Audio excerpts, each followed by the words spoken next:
ரொம்ப நல்லா இருக்கு சார் மார்க்கெட், கொஞ்சம் இன்வெஸ்ட் பண்ணலாமான்னு கேட்பாங்க. எனக்கு ரொம்ப வேடிக்கையா இருக்கும். தக்காளி விலை நிறைய ஏறி இருக்கு சார், கொஞ்சம் வாங்கி வச்சுக்கலாமான்னு யாரும் கேட்க போறது கிடையாது. ரொம்ப இறங்கி இருக்கு, ஒரு 4 கிலோ வாங்கி வச்சுக்கிட்டா தொக்கு போடலாம், ஏதோ பண்ணலாம், அப்படித்தான் நம்ம நினைப்போம். அதுதான் மனுஷனுடைய சகஜம். ஆனா பங்குச்சந்தை மட்டும் அப்படி கிடையாது. நல்லா ஏறி இருக்கு சார், ஏதாவது ஸ்டாக் சொல்லுங்க அப்படிம்பாங்க. நல்லா இறங்கி இருக்கு, இறங்கிட்டே இருக்கே சார், வித்துருவோம்பாங்க. அப்படியே நேர்மாறா டைம் என்ன, பங்குச்சந்தையை பொறுத்தவரை ஒரு விஷயம் புரிஞ்சுக்கணும்.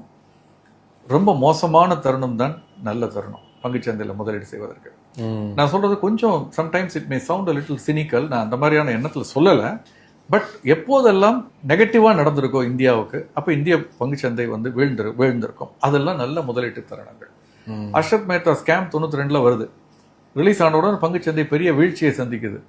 அன்னைக்கு சத்தியம் கம்ப்யூட்டர் 28 ரூபாய், அந்த அந்த 92 91 92 91ல வந்து ஸ்கைலாப் இல்ல, அந்த ஈராக் வார், சென்செக்ஸ் 992 1000க்கு கீழே போகுது. இந்த 20 30 ஆண்டுகள் 35 ஆண்டுகள்ல அன்னைக்கு 1000 இருந்த சென்செக்ஸ் 80,000 தாண்டிடுச்சு. அப்படின்னா என்ன அர்த்தம், இன்னைக்கு 1000 ரூபாய் முதலீடு செய்திருந்தால் சென்செக்ஸ் பங்குகள்ல இன்னைக்கு 80,000 ரூபாய்க்கு மேல ஆயிருக்கும். 34 35 ஆண்டுகள்ல எத்தனை மடங்கு, 80 மடங்குக்கு மேல ஆயிருக்கும் பணம்.